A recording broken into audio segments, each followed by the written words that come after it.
Economics online class YouTube channel में आप सबका फिर से स्वागत है। इकोनॉमिक्स इन 10 मिनट वीडियो सीरीज में हमारा आज का वीडियो कक्षा 12 समष्टि अर्थशास्त्र अध्याय 2 समष्टि अर्थशास्त्र की कुछ मूल धारणाएं पर आधारित है। आज के हमारे वीडियो का जो टॉपिक है वो है वस्तुओं के प्रकार, types of good, and this class is presented by my self Rampal, lecturer in economics. तो चलिए आज का ये ऑनलाइन क्लास है वो शुरू करते हैं। प्यारे विद्यार्थियों, हमारे आज का जो वीडियो है वो class 12 macro economics chapter 2 unit 1 and topic for today's class is types of good, वस्तुओं के प्रकार। तो चलिए क्लास है वो शुरू करते हैं। इस अध्याय में हम समष्टि अर्थशास्त्र से संबंधित कुछ मूल अवधारणाओं का अध्ययन करेंगे। तो सबसे पहले हम सीखेंगे वस्तुओं के प्रकार, टाइप्स ऑफ गुड। अर्थशास्त्र में वस्तुओं को उनके उपयोग के आधार पर कई भागों में बांटा जाता है। तो सबसे पहले हम अध्ययन करते हैं अंतिम वस्तुएं और मध्यवर्ती वस्तुएं क्या होती हैं। What are the final goods and intermediate goods. तो पहले हम सीखते हैं अंतिम वस्तुएं, फाइनल गुड्स। अंतिम वस्तुओं से अभिप्राय उन वस्तुओं से होता है जो अपने अंतिम प्रयोगकर्ता, फाइनल यूजर द्वारा प्रयोग के लिए तैयार होती हैं, अर्थात ये वस्तुएं उत्पादन की सीमा रेखा पार कर चुकी हैं। सरल शब्दों में कहें तो ये वस्तुएं उत्पादन प्रक्रिया के सभी चरणों को पार कर चुकी होती हैं और अंतिम प्रयोगकर्ता के उपभोग के लिए तैयार होती हैं, अर्थात इन पर कोई भी काम करना पेंडिंग नहीं होता। अंतिम प्रयोगकर्ता दो प्रकार के होते हैं, उपभोक्ता और उत्पादक। इसे हम एक उदाहरण की सहायता से समझते हैं। उदाहरण के लिए उपभोक्ता कपड़े, जूते, पुस्तक आदि के अंतिम प्रयोगकर्ता होते हैं और उत्पादक प्लांट और मशीनरी के अंतिम प्रयोगकर्ता होते हैं। अतः इस आधार पर अंतिम वस्तुओं को अंतिम उपभोक्ता वस्तु और अंतिम उत्पादक वस्तुओं में वर्गीकृत किया जा सकता है। आसान शब्दों में कहें तो यदि एक उपभोक्ता किसी वस्तु को प्रयोग करता है तो वह अंतिम उपभोक्ता वस्तु बन जाती है। जब उसी वस्तु को उत्पादक अन्य वस्तुओं के उत्पादन में प्रयोग करता है तो वह अंतिम उत्पादक वस्तु कहलाती है। उपभोक्ता अंतिम उपभोक्ता वस्तुओं के अंतिम प्रयोगकर्ता होते हैं। उदाहरण के लिए एक गृहस्थ द्वारा प्रयोग किए गए जूते और बिस्किट, जबकि उत्पादक अंतिम उत्पादक वस्तुओं के अंतिम प्रयोगकर्ता होते हैं। उदाहरण के लिए एक किसान द्वारा उपयोग किया गया ट्रैक्टर एक उपभोक्ता द्वारा अंतिम उपभोक्ता वस्तुओं पर किया गया व्यय उपभोग व्यय कहलाता है, जबकि एक उत्पादक द्वारा जब उत्पादक वस्तुओं पर व्यय किया जाता है तो वह निवेश व्यय कहलाता है। अतः अंतिम वस्तुओं पर किए गए व्यय है वो उपभोग व्यय और निवेश व्यय का योग होता है। विशेष नोट, यहाँ पर एक बात हमने ध्यान रखनी है, इसे हम आगे आने वाले अध्यायों में पढ़ेंगे कि राष्ट्रीय उत्पाद अथवा राष्ट्रीय आय का अनुमान लगाते समय केवल अंतिम वस्तुओं को ही सम्मिलित किया जाता है। इसीलिए हम अंतिम वस्तुएं, मध्यवर्ती वस्तुएं आदि का अध्ययन कर रहे हैं ताकि हम इनमें अंतर आसानी से स्पष्ट कर सकें। आगे बढ़ते हैं। हमारा वस्तुओं का एक अन्य महत्वपूर्ण प्रकार है मध्यवर्ती वस्तुएं, इंटरमीडिएट गुड्स। मध्यवर्ती वस्तुएं वे वस्तुएं कहलाती हैं जिन्होंने अभी तक उत्पादन की सीमा रेखा को पार नहीं किया है। अभी इन वस्तुओं के मूल्य में और वृद्धि की जानी है और ये वस्तुएं अंतिम प्रयोगकर्ता द्वारा उपयोग के लिए तैयार नहीं है। ये वस्तुएं एक फर्म द्वारा किसी अन्य फर्म से कच्चे माल के रूप में खरीदी जाती हैं ताकि इनका रूप बदलकर नया उत्पाद बनाकर या इनमें मूल्य वृद्धि करके इन्हें आगे बेचा जा सके। उदाहरण के लिए एक शर्ट निर्माता शर्ट बनाने के लिए कपड़ा, बटन, धागे इत्यादि मध्यवर्ती वस्तुएं खरीदता है और उन्हें शर्ट के रूप में परिवर्तित करके बेचता है। इसी तरह एक बढ़ई के लिए लकड़ी, कील, फेविकोल आदि मध्यवर्ती वस्तुएं होती हैं। बढ़ई द्वारा लकड़ी का प्रयोग कच्चे माल के रूप में किया जाता है और लकड़ी को कुर्सी के रूप में बदलकर उसके मूल्य में वृद्धि की जाती है।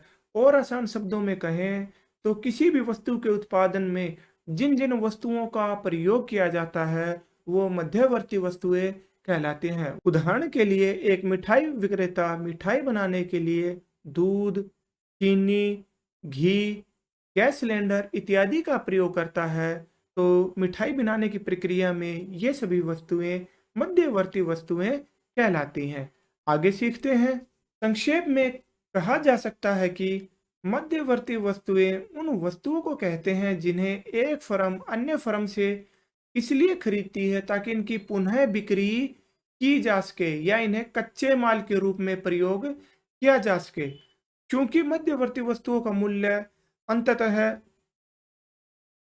अंतिम वस्तु के मूल्य में विलीन हो जाता है, इसलिए राष्ट्रीय उत्पाद या राष्ट्रीय आय का अनुमान लगाते समय मध्यवर्ती वस्तुओं के मूल्य को सम्मिलित नहीं किया जाता है, अन्यथा राष्ट्रीय आय के अनुमान में मूल्य की दोहरी गिनती हो जाएगी।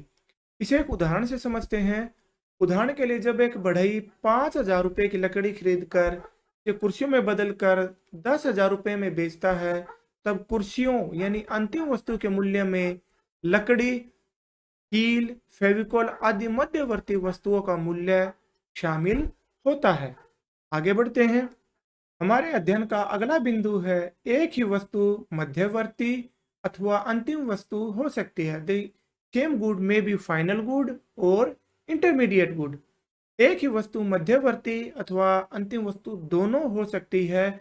यह वस्तु के अंतिम उपयोग पर निर्भर करता है। उदाहरण के लिए हलवाई मिठाई बनाने के लिए दूध, चीनी इत्यादि का प्रयोग करता है। यह उसके लिए मध्यवर्ती वस्तु कहलाएगी क्योंकि हलवाई द्वारा इनका प्रयोग कच्चे माल के रूप में किया गया है और इनमें रूप परिवर्तन करके इसमें मूल्य वृद्धि करके इसे आगे मिठाई के रूप में बेचा गया है। किंतु वही चीनी और दूध एक गृहस्थ द्वारा अपने घर में प्रयोग की जाती है तो ये उसके लिए अंतिम वस्तु हो जाती हैं क्योंकि एक गृहस्थ इन्हें पुनः आगे नहीं बेचता है। इसी तरह एक विद्यार्थी द्वारा खरीदा गया कागज अंतिम वस्तु होता है, परंतु जब एक प्रकाशक पुस्तक बनाने के लिए कागज को खरीदता है तो वह उसके लिए एक मध्यवर्ती वस्तु बन जाती है। तो कहने का अभिप्राय यह है कि किसी भी वस्तु का मध्यवर्ती होना या अंतिम वस्तु होना उसके अंतिम प्रयोग पर निर्भर कर रहा है कि इसे अंतिम रूप से कौन प्रयोग कर रहा है और किस कार्य के लिए कर रहा है। यदि किसी वस्तु का प्रयोग किसी अन्य वस्तु को बनाने के लिए उसे आगे बेचने के लिए किया जाता है तब यह मध्यवर्ती वस्तु बन जाती है। जब किसी वस्तु को फाइनली कंज्यूम कर दिया जाता है और जिसे आगे नहीं बेचा जाता तब यह अंतिम वस्तु बन जाती है। अब हम अध्ययन करेंगे अंतिम वस्तु और मध्यवर्ती वस्तुओं में अंतर। परीक्षा की दृष्टि से ये काफी इंपॉर्टेंट टॉपिक है। एक लेखा वर्ष में मध्यवर्ती वस्तुओं का प्रयोग अन्य वस्तुओं के उत्पादन हेतु कच्चे माल के रूप में प्रयोग किया जाता है। एक लेखा वर्ष में अंतिम वस्तुओं का प्रयोग अन्य वस्तुओं के उत्पादन हेतु कच्चे माल के रूप में प्रयोग नहीं किया जाता है। फर्मों द्वारा लाभ प्राप्त करने के लिए इन वस्तुओं की पुनः बिक्री की जाती है। फर्मों द्वारा लाभ प्राप्त करने के लिए अंतिम वस्तुओं की पुनः बिक्री नहीं की जाती है। ये वस्तुएं उत्पादन की सीमा के रेखा के अंदर रहती हैं तथा अंतिम प्रयोगकर्ता के उपयोग के लिए तैयार नहीं होती, जबकि अंतिम वस्तुएं उत्पादन की सीमा रेखा के बाहर होती हैं और अंतिम प्रयोगकर्ता के उपयोग के लिए तैयार होती हैं। मध्यवर्ती वस्तुओं में अभी मूल्य वृद्धि या इनका रूप परिवर्तन किया जाना बाकी होता है, जबकि अंतिम वस्तुओं में कोई और मूल्य वृद्धि या कोई और रूप परिवर्तन किया जाना बाकी नहीं होता। मध्यवर्ती वस्तुओं को राष्ट्रीय उत्पाद या राष्ट्रीय आय के अनुमान में शामिल नहीं किया जाता, जबकि अंतिम वस्तुओं को राष्ट्रीय उत्पाद या राष्ट्रीय आय के अनुमान में शामिल किया जाता है। यह है ये थे हमारे अंतिम वस्तुओं और मध्यवर्ती वस्तुओं में अंतर। आगे बढ़ते हैं। अब हम वस्तुओं का एक अन्य महत्वपूर्ण प्रकार उपभोक्ता वस्तुएं तथा पूंजीगत वस्तुओं के बारे में अध्ययन करेंगे। अंतिम वस्तुओं को दो भागों में बांटा जा सकता है। पहला है हमारा उपभोक्ता वस्तुएं अथवा उपभोग वस्तुएं, कंज्यूमर गुड्स या कंजप्शन गुड्स। उपभोक्ता वस्तुएं अथवा उपभोग वस्तुएं वे वस्तुएं होती हैं जो मानवीय आवश्यकताओं को प्रत्यक्ष रूप से संतुष्ट करती हैं तथा इनका उपयोग किसी अन्य वस्तु के उत्पादन करने के लिए उपयोग नहीं किया जाता है। उदाहरण के लिए एक गृहस्थ द्वारा प्रयोग किया गया दूध और ब्रेड, चीनी इत्यादि। उपभोक्ता वस्तुएं अंतिम उपभोग के लिए होती हैं और अंतिम वस्तुओं के रूप में अंतिम प्रयोगकर्ताओं द्वारा उपयोग की जाती हैं।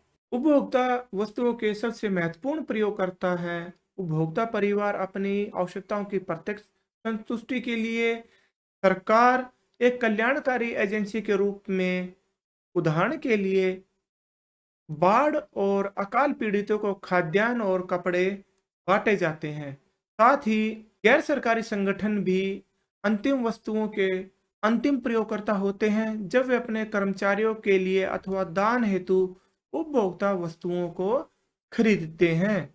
आगे बढ़ते हैं। अब हम अध्ययन करेंगे उपभोक्ता वस्तुओं का वर्गीकरण, क्लासिफिकेशन ऑफ कंजप्शन गुड्स। उपभोक्ता वस्तुओं को हम 4 प्रकारों में विभाजित करते हैं। सबसे पहले हैं टिकाऊ उपभोक्ता वस्तुएं, ड्यूरेबल कंज्यूमर गुड्स। टिकाऊ उपभोक्ता वस्तुएं वे वस्तु होते हैं जिनका उपयोग कई वर्षों तक किया जाता है तथा इनका मूल्य अपेक्षाकृत अधिक होता है। उदाहरण के लिए car, TV, scooter, washing machine, computer, laptop आदि। दूसरा है हमारा अर्ध टिकाऊ उपभोक्ता वस्तुएं, सेमी ड्यूरेबल कंज्यूमर गुड्स। अर्ध टिकाऊ उपभोक्ता वस्तुएं वे वस्तुएं होती हैं जिनका उपयोग 1 वर्ष या उससे कुछ अधिक समय के लिए प्रयोग किया जाता है। उदाहरण के लिए कपड़े, जूते, फर्नीचर, बिजली का सामान इत्यादि। हमारा तीसरा वर्गीकरण है गैर टिकाऊ अथवा एकल उपभोक्ता वस्तुएं, नॉन ड्यूरेबल और सिंगल यूज कंज्यूमर गुड्स। जैसा कि नाम से स्पष्ट है कि इन वस्तुओं का केवल एक बार ही उपयोग किया जाता है। गैर टिकाऊ अथवा एक उपभोग उपभोक्ता वस्तुएं वे वस्तुएं होती हैं जिनका केवल एक ही बार उपयोग किया जा सकता है। एक उपभोग के बाद उन वस्तुओं का अस्तित्व समाप्त हो जाता है। उदाहरण के लिए भूख मिटाने के लिए हम जिस रोटी को खाते हैं, एक बार उपयोग के बाद वह रोटी समाप्त हो जाएगी, हम उसका दोबारा उपभोग नहीं कर सकते। ऐसी वस्तुओं का सापेक्ष मूल्य काफी कम होता है। भोजन, दूध, पेट्रोल, गैस आदि गैर टिकाऊ अथवा एकल उपभोक्ता वस्तुओं के उदाहरण हैं। और सबसे अंतिम है सेवाएं। सेवाएं वे गैर भौतिक वस्तुएं हैं जो मानवीय आवश्यकताओं को प्रत्यक्ष रूप से संतुष्ट करती हैं। उदाहरण के लिए डॉक्टर, वकील, नौकर, अध्यापक आदि की सेवाएं इसके कुछ उदाहरण हैं। अब हम अध्ययन करेंगे पूंजीगत वस्तुएं, कैपिटल गुड्स। अंतिम वस्तुओं के रूप में पूंजीगत वस्तुएं उत्पादकों की परिसंपत्तियां होती हैं। इन वस्तुओं जैसे कि प्लांट, मशीनरी आदि का उत्पादन प्रक्रिया में बार बार कई वर्षों तक प्रयोग किया जाता है। यद्यपि नट बोल्ट अथवा कील इत्यादि को भी कई वर्षों तक प्रयोग में लाया जाता है, परंतु ये वस्तुएं पूंजीगत वस्तुएं नहीं कहलाती क्योंकि ये कम कीमत वाली वस्तुएं हैं। अतः पूंजीगत वस्तुओं में उच्च मूल्य वाली स्थिर परिसंपत्तियों को ही शामिल किया जाता है जिनका कई वर्षों तक उत्पादन प्रक्रिया में प्रयोग किया जाता है और जिनका मूल्य उच्च होता है। संक्षेप में कहें तो पूंजीगत वस्तुएं वे वस्तुएं होती हैं जिनका उत्पादन की प्रक्रिया में कई वर्षों तक प्रयोग किया जाता है और जिनका उच्च मूल्य होता है। यह उत्पादकों की स्थिर संपत्तियां यानी कि फिक्स्ड एसेट्स होती हैं। उदाहरण के लिए प्लांट तथा मशीनरी। अब हम कुछ शॉर्ट नोट्स का अध्ययन करेंगे। इनमें पहला है सभी मशीनें पूंजीगत वस्तुएं नहीं होती। All machines are not capital goods. हमने जैसा कि अध्याय के शुरू में कहा था, किसी भी वस्तु का जो वर्गीकरण है वो उसके अंतिम प्रयोगकर्ता पर निर्भर करता है कि अंतिम प्रयोगकर्ता इस वस्तु को कैसे और किस उद्देश्य से प्रयोग कर रहा है। इन्हीं के आधार पर वस्तुओं का वर्गीकरण किया जाता है। चलिए अभी सीखते हैं। सभी मशीनें पूंजीगत वस्तुएं नहीं होती। उदाहरण के लिए एक दर्जी की दुकान में एक सिलाई मशीन दर्जी की स्थिर संपत्ति है, इसलिए यह एक पूंजीगत वस्तु कहलाती है।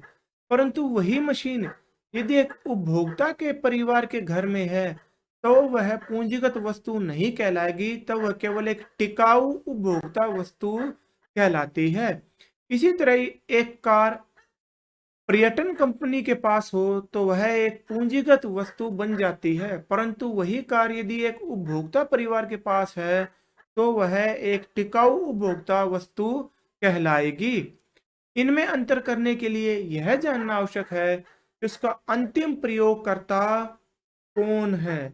यदि टिकाऊ वस्तु का अंतिम प्रयोगकर्ता एक उत्पादक है तब यह पूंजीगत वस्तु कहलाती है, जबकि अंतिम प्रयोगकर्ता एक उपभोक्ता परिवार है तब यह एक टिकाऊ उपयोग उपभोक्ता वस्तु बन जाती है।